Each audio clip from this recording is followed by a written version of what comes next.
ustedes me conocen, Esteban Tobón. Vengo con el segundo video de los últimos 4 que voy a hacer sobre el tema de matriz de riesgos. Después voy a dejar un poquito el tema y voy a tomar otros temas importantes para el oficial de cumplimiento. Si alguien me quiere hacer una recomendación sobre qué temas quiere que trate después de haber explicado el demo de la matriz de riesgos, pues me escriben y yo con mucho gusto tengo en cuenta sus comentarios. Hoy nos vamos a referir a la importancia que tiene el conocimiento del contexto y la planeación estratégica de las empresas que van a administrar riesgos. Recuerden que esto es un video sobre el demo de la matriz de riesgos, pero es importante que nosotros, cuando estemos analizando esa matriz de riesgos y vamos a ver el grupo de opciones de contexto y los botones de contexto interno y externo, planeación estratégica y metodología, ¿para qué nos sirven en una matriz de riesgo? Yo sé que ustedes están pensando, pero venga, Esteban, yo nunca había visto que una matriz de riesgos tuviera el contexto interno y externo, tuviera ahí adentro la planeación estratégica y estuviera también ahí el concepto de metodologías. ¿Usted por qué está haciendo eso? Ya se los voy a explicar, no se preocupen.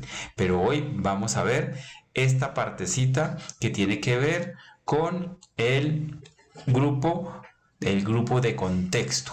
Y para eso, pues vamos a retraer un poquito lo que ya hemos dicho o vamos a recordar un poquito el tema de contexto y de planeación estratégica. ¿Qué les quiero contar yo a ustedes? ¿Qué les quiero decir? Señores, esto es muy importante al momento de usted implementar un sistema. ¿Usted dónde está parqueado? ¿Usted a quién le va a administrar el riesgo? ¿A usted quién lo vigila? ¿En qué país? ¿En qué departamento? ¿En qué ciudad? ¿Con qué estructura interna cuenta? ¿Sí? Y para eso nos sirve el contexto y la planeación estratégica, ¿sí? La idea es comprender el entorno, tanto interno como externo, para la identificación, valoración y posterior mitigación del riesgo. ¿Cuál riesgo? Pues en este caso vamos a ver la matriz, que es la matriz de prevención del lavado de dinero contra la financiación del terrorismo y la proliferación de armas. Pero también aplicaría si fuera una matriz de riesgo operativo o si fuera, por ejemplo, una matriz de riesgo de soborno y corrupción, ¿sí? Usted tiene que saber dónde está parqueado, dónde está parado. Y las normas ya se dieron cuenta de eso. Y las últimas modificaciones, hablo principalmente de la superfinanciera en Colombia, han, digamos que, hecho más formal este concepto de contexto interno. Y yo le agrego uno que es la planeación estratégica. Esta planeación estratégica permite identificar amenazas y vulnerabilidades. Cuando yo tengo claro cuál es mi misión, cuál es mi visión, cuáles son los objetivos estratégicos, toda esa historia, acuérdense que como en uno de los videos que yo les contaba que la ISO 31000 era muy importante para nosotros, necesitamos entender qué está pasando afuera de la entidad y qué está pasando dentro de la entidad, y para eso nos vamos a apoyar en el contexto externo, que estamos hablando que lo podemos hacer a través de una metodología. Yo, por ejemplo, siempre trabajo PESTEL, y el contexto interno yo siempre me percato de cómo está eso a través de lo que es la planeación estratégica. Entonces, bien importante para nosotros, y por eso lo vamos a ver en la matriz de riesgos, ¿sí? En el caso de lavado de dinero, el contexto externo puede incluir la regulación gubernamental, la evolución de las prácticas delictivas. Internamente se considera la estructura organizativa y se consideran procesos financieros, ¿sí? Esto es lo que nosotros vamos a entender, ¿sí? Una entidad que tiene claridad de su misión, de su visión, de sus debilidades, de sus fortalezas, de sus amenazas, es capaz de implementar con mucha más facilidad y mucha más tranquilidad un sistema de administración de riesgos. ¿Cuáles son esos beneficios que yo estoy queriendo mostrar de esa planeación estratégica? Pues va a mejorar muchísimo lo que es mi eficacia en la gestión de riesgos. Acuérdense que nosotros también ya hablamos de la diferencia entre eficacia y eficiencia. La comprensión de ese contexto y una planificación estratégica sólida permiten una respuesta mucho más proactiva a los riesgos no financieros, y el lavado de dinero es un riesgo no financiero. Los sistemas antilavado ya lo han dicho, lo dicen todos los reguladores. Y eso es cierto, los sistemas antilavado son una camisa a la medida. Y para yo lograr hacer una camisa a la medida tengo que saber qué está pasando afuera y qué está pasando adentro. No se hable más del asunto. Con esto les quiero resaltar a ustedes la importancia del contexto interno y de la planeación estratégica. Es por eso que cuando yo voy a empezar a hacer una matriz de riesgos, yo lo primero que digo es, oiga, ¿por qué no traemos y por qué no visualizamos esa parte del contexto que necesita un oficial de cumplimiento para administrar riesgos? Entonces, en el menú de riesgos, en la parte del grupo de opciones, yo tengo 3 opciones bien importantes. La primera dice contexto interno y externo. Cuando yo le doy clic en el contexto interno y externo, yo me encuentro 2 apartados. Yo aquí, en este espacio que hay en el programa, yo puedo incluir un resumen de lo más importante de mi contexto externo. ¿Y por qué lo quieres ahí, Esteban? ¿Por qué no simplemente vas a la gaveta y sacas el archivo y lo lees, o te metes al computador y abres el archivo y lo lees? Pues señores, casi siempre que uno va a hacer un proceso de auditoría a una empresa, casi siempre que uno va a hacer un proceso de implementación a una empresa, uno pregunta, ¿ustedes tienen un contexto externo? Y le dicen, no, sí, nosotros lo tenemos. ¿Dónde está? ¿Me lo pasan, por favor? Que quiero entender la entidad desde el punto de vista del contexto externo. Y no saben dónde está. Guardaron la versión que no era.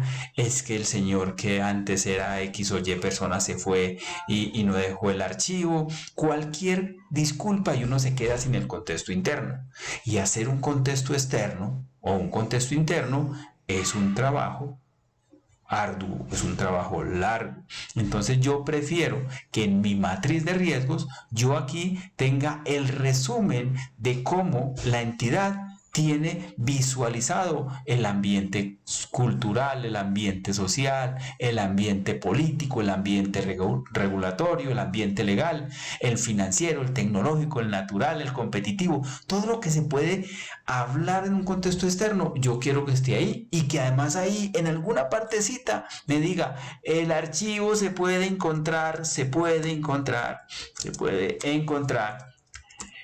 en tal dirección, ¿sí? Y entonces el oficial de cumplimiento, cuando tenga una visita del ente de control, el oficial de cumplimiento, cuando tenga una visita del auditor, el oficial de cumplimiento, cuando tenga una visita del revisor fiscal, no le va a tener que decir mañana te lo envío, mañana te lo mando, sino que aquí va, mire, mi contexto externo es este en resumen, y aquí está la dirección, con mucho gusto, ¿sí? Nos va a ubicar en lo que estamos haciendo. Y el contexto interno, pues es lo mismo. Acuérdense que es un solo documento de contexto, pero viene fraccionado en 2 partes. Acuérdense que la primera parte es muy recomendable el PESTEL, pero la segunda parte ya usted tiene que utilizar otra metodología y otro entendimiento, pues ya usted tiene que saber, venga, cómo es el gobierno. Ojo que vuelvo a hablar de la ISO 31000. Cómo es el gobierno, cómo es la estructura organizacional, cómo son las funciones, cómo son las responsabilidades, las políticas, los objetivos, las estrategias, todo lo que usted hace para lograr esas cosas e implementarlos, todo ahí resumidito. Entonces usted se sienta al frente de su matriz de riesgos y en 5 minutos ya usted contextualizó. Pues como para revisar, usted necesita más tiempo para contextualizar, ni más faltaba, pero usted ya sabe cómo está. Y esto tiene una ayudita adicional. Cuando yo estoy en este icono de contexto, puedo verlo desde el punto de vista normativo, pero cuando yo estoy en este icono de planeación estratégica, esto no me lo pregunta la norma, pero a mí me ayuda muchísimo y me dice, venga, ¿yo dónde estoy? ¿Cómo se llama la compañía? ¿Esto cuándo arrancó? ¿Qué actividad económica tiene? ¿Cuál es el objeto social? ¿Cómo se describe la empresa? ¿Cuáles son esos objetivos estratégicos de la empresa? ¿Cuál es la misión? ¿Cuál es la visión? ¿Y cuál es esa matriz DOFA que me permite a mí saber dónde duele y dónde tiene fortalezas? ¿Cuáles son esas debilidades? ¿Cuáles son esas oportunidades? ¿Cuáles son esas fortalezas? ¿Dónde están esas amenazas? ¿Sí? Acuérdense en que la parte de amenazas ya la UIAF las está incluyendo, la super, digamos, siempre quiere que nuestros eventos de riesgos estén identificados partiendo de una vulnerabilidad y una amenaza. Entonces, y entiendan la vulnerabilidad como algo que me permite una debilidad que se puede materializar.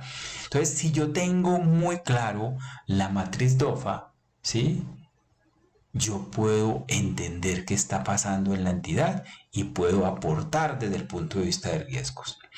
No, Esteban, es que usted es el oficial de cumplimiento y usted no tiene por qué hacer esas cosas. Yo no les estoy pidiendo que las hagan. Yo les estoy pidiendo que las usen. Que las usen. Uno de los mayores problemas del oficial de cumplimiento es la comunicación. Cuando un oficial de cumplimiento, y perdón que lo diga, pero lo digo con conocimiento de causa, cuando un oficial de cumplimiento se para frente a una junta y de lo único que sabe es de riesgos, está fregado. Un oficial de cumplimiento tiene que saber de prevención de lavado de dinero, tiene que saber de riesgos y tiene que saber dónde está parado. Y para saber dónde está parado, tiene que saber qué está pasando en la economía.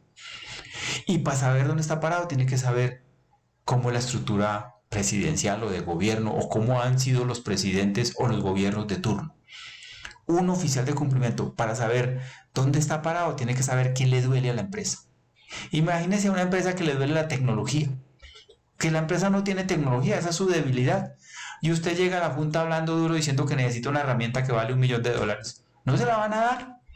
No se la van a dar. O imagínese que usted llega a una empresa donde la fortaleza de esa empresa es que es avanzada en tecnológica y usted presentando una matriz de riesgos en Word. Eso usted lo tiene que entender porque eso le va a ayudar a manejar. Y yo lo que quiero en esta matriz de riesgos es que usted lo tenga ahí, lo tenga fresquito. Y usted sepa que eso le da contexto para usted sostener cualquier conversación con cualquier gerente, con cualquier miembro de junta, con cualquier ente de control. Porque usted sabe dónde está parado. Entonces, señores, esta matriz de riesgos como entradilla, como antes del plato fuerte te dice, oiga, que se prepare su estómago porque es que lo que viene es fuerte, ¿sí? Ahora estamos aquí otra vez en riesgos, pero estamos en el grupo de opciones en el botón de metodologías. Cuando le preguntan al oficial de cumplimiento, ¿usted qué metodologías ha usado?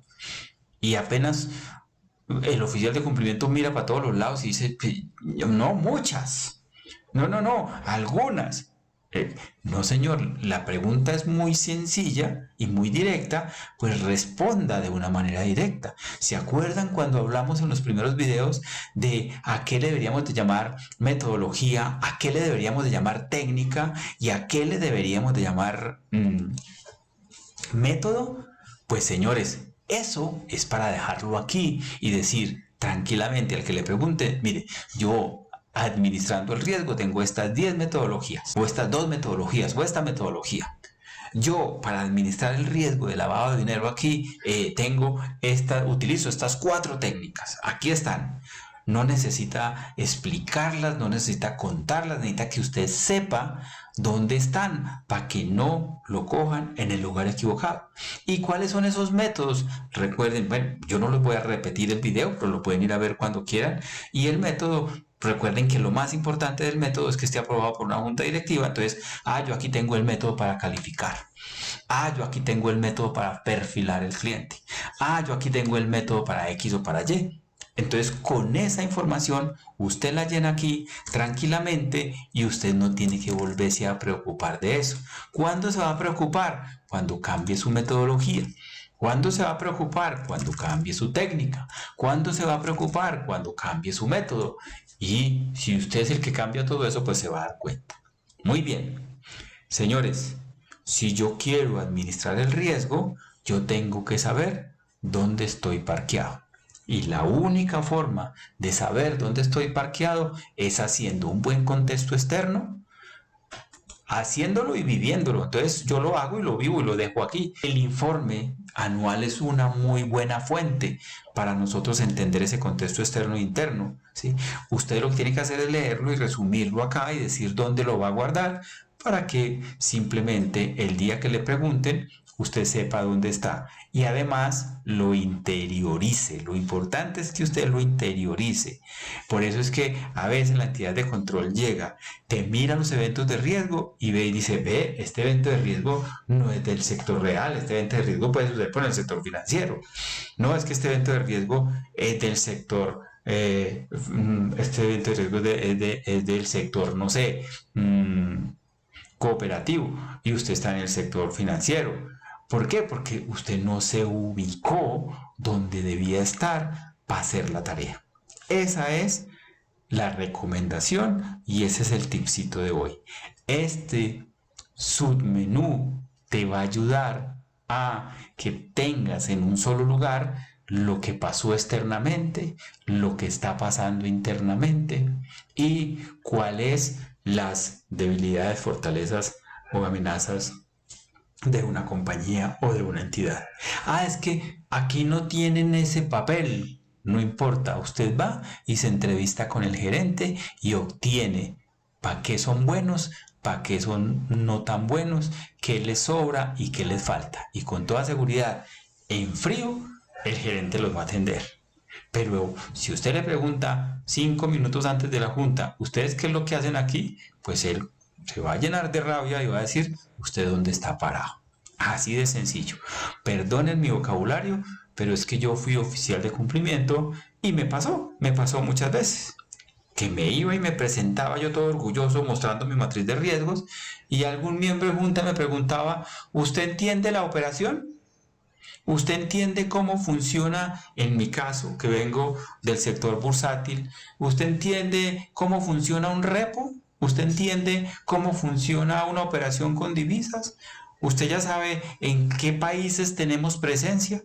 Usted ya sabe nosotros cómo hacemos el control interno y muchas veces me tocó bajar la cabeza y decir, no sé, y me tocaba volver después diciendo, ya hice la tarea.